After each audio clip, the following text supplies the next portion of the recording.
അങ്ങനെ രാവിലെ തന്നെ നമ്മൾ ഹോസ്പിറ്റലിൽ പോകാനുള്ളൊരു നടത്ത തന്നെ ആട്ടോ. ഇന്ന് കുഞ്ഞനില്ല, സംഗിയാണ്. സംഗിയുള്ളപ്പം കുഞ്ഞൻ ലീവ് എടുക്കേണ്ട ആവശ്യമില്ല. പിന്നെ ഇവർ രണ്ടുപേരും കൂടെ രാവിലെ പോയി OP ടിക്കറ്റൊക്കെ എടുത്തിട്ട് വന്നിട്ടുണ്ടായിരുന്നു.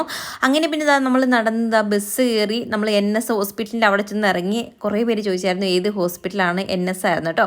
അങ്ങനെ അവിടെ ചെന്നപ്പോഴത്തേക്കും നമ്മുടെ ടോക്കൺ നമ്പറൊക്കെ കഴിഞ്ഞിട്ടുണ്ടായിരുന്നു. 23 ആയിട്ടുണ്ടായിരുന്നു, 6 ആയിരുന്നു നമ്പർ. അങ്ങനെ അവിടെ ഇച്ചിരി നേരം നിന്നപ്പോഴത്തേക്കും എന്തായാലും ഡോക്ടറെ കാണാൻ കയറി വിളിച്ചിട്ടുണ്ടായിരുന്നു. അങ്ങനെ നമ്മൾ അവിടെ ഡോക്ടറെ കണ്ടു. അത് കഴിഞ്ഞിട്ട് ഇറങ്ങി മരുന്നൊക്കെ മേടിച്ചിട്ട് പിന്നെ ഇതാ പതിയെ ഇറങ്ങി. പിന്നെ അത് കഴിഞ്ഞപ്പോൾ സംഗി പറഞ്ഞു നമുക്ക് നടക്കാമെന്ന്. ഈ കുരുത്തൻകെട്ടുകളുടെ വാക്ക് കേട്ട് ഞാനും നടന്നു. നല്ല മുട്ടൻ വെയിലായിരുന്നു.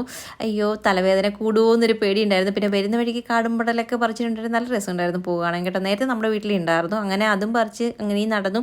വെള്ളം മേടിച്ചു തരാം, ഐസ്ക്രീം മേടിച്ചു തരാമെന്ന് പറഞ്ഞാണ് നടത്തിയത്. ഒരു കട പോലും ഇല്ലായിരുന്നു. അത് കഴിഞ്ഞ് ഒരു കടയിൽ കയറി ചോക്കോബാർ മേടിച്ചു. അതെയും വീട് എത്താറായി കേട്ടോ. പിന്നെ വീട്ടിൽ കൊണ്ടുവച്ചാണ് കഴിച്ചത്. കൊള്ളില്ലായിരുന്നു, ഒരു ടേസ്റ്റും ഇല്ലായിരുന്നു. പക്ഷേ സിപ്പപ്പ് അടിപൊളിയായിരുന്നു കേട്ടോ. അങ്ങനെ സിപ്പപ്പൊക്കെ കുടിച്ച് അങ്ങനെ ഇരിക്കുകയായിരുന്നു. അപ്പോൾ